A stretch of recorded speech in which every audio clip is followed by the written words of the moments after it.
Today I'm going to be using the Coleman oven. See, in its folded state, it's pretty flat. I'll be using it for the first time. I'm going to be making biscuits. I have here my trusty thermometers, so I'll be using that to measure the temperature of the oven. So let's put it together. It's supposed to be really simple. There's a lock here that keeps it closed, and there's another one here. So you undo the locks and just kind of open it, right? So you let the bottom in first,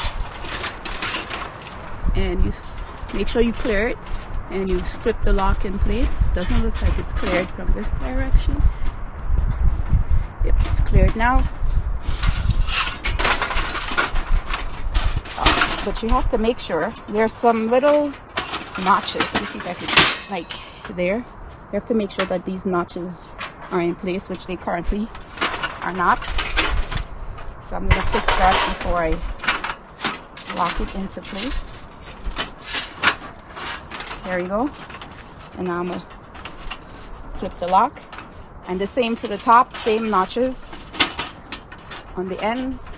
Make sure that both sides are in. There you go. And flip the lock. You see? It's a complete oven box with a bottom and a top. And it comes with one of these. It really should come with two, because there's 1, 2, 3 slots in there that you can use to bake on. So I'm just going to put it in the middle for today's testing or using. There we go. I've seen a lot of people there's a lot of holes in it, as you can see, and I've seen a lot of people cover it with all kinds of things. Today I'm just going to use aluminum foil to keep some of the air from escaping, and I'm going to get one of these in there.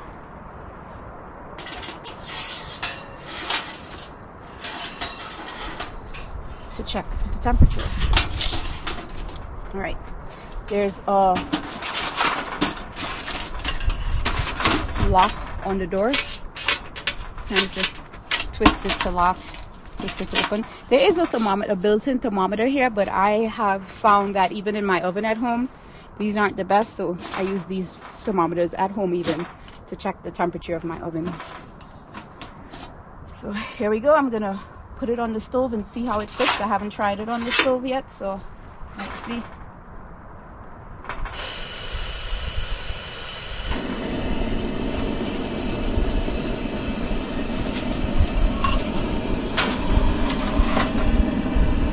think I'm gonna have to remove the flame guard on this side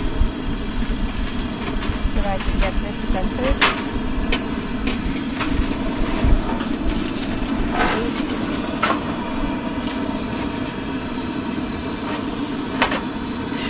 That looks about centered. I guess as centered as it's going to be. And I'm going to... It's already getting pretty hot in there.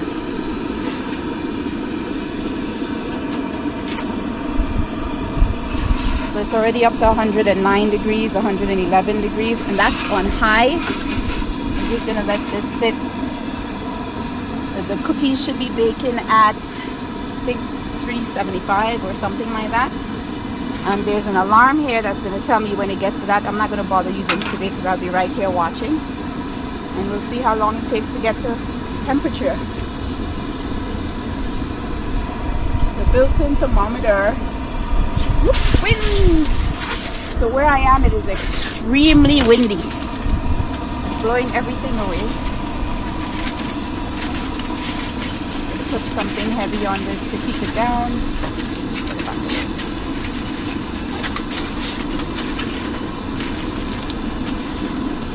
I have this cast iron grill thing that I put on the stove to keep smaller parts from wobbling.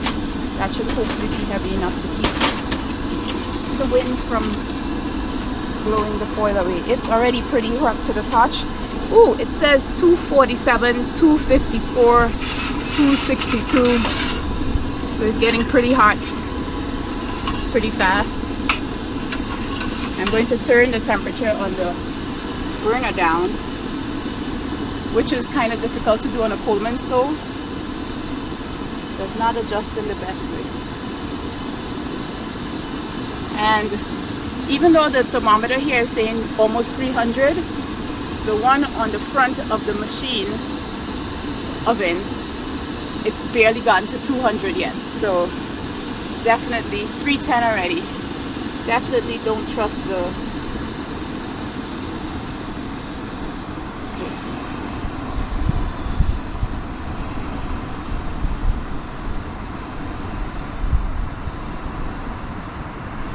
it's really finicky to get this burner down. Every time you touch it, it kind of springs back.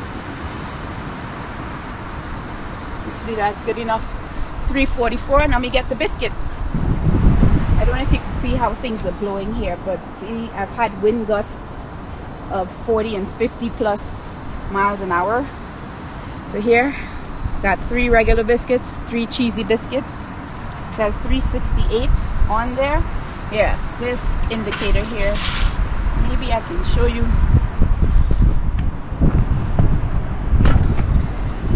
See, it says 365 there, and it's barely hitting anywhere near 300 here. So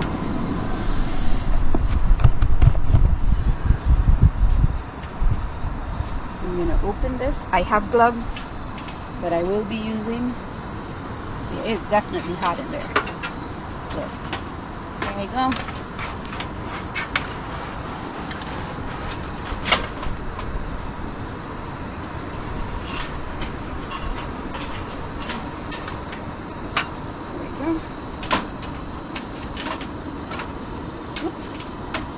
No, I put this in here before and it did close properly, and now it's not. There.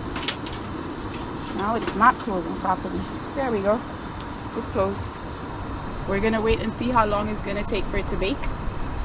When I opened the oven, it dropped about 30 degrees, which is why I don't want to use one of those thermometers, the manual ones that sit on the oven. Actually, I have one.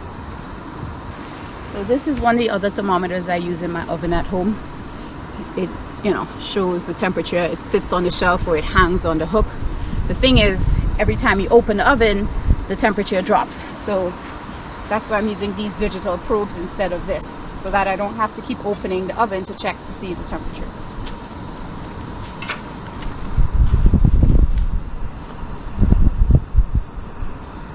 It says 423 already on this thing, and the fire is really low. I'm trying to turn it down without turning it off.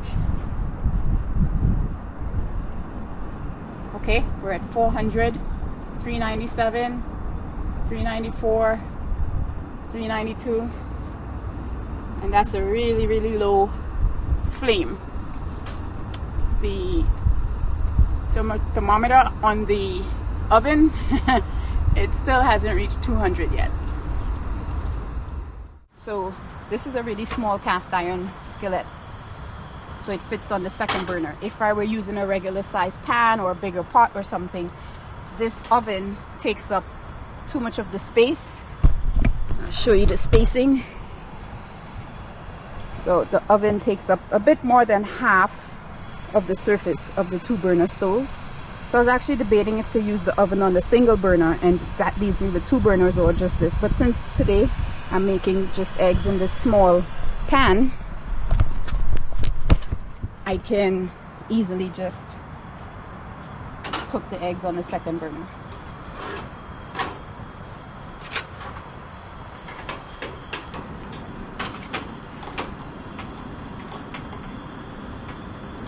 I accidentally turned it off, or turned it too low when it went off, or blew out with the wind here. So eggs are cooking, and I will be having my breakfast soon. And breakfast is ready, biscuits and eggs. Of course, I put some butter on one of the biscuits. And I would say this oven works as expected, except of course for the thermometer, which I will be using my digital ones. And The tops of the biscuits did not brown as I hoped. Flipping them over helped there, but we'll see what needs to be done to get that browning better.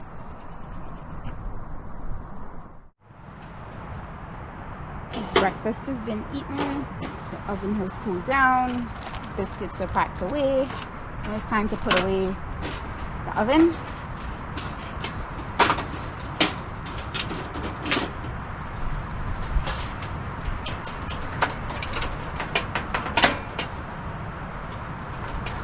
First thing is to take out the shell.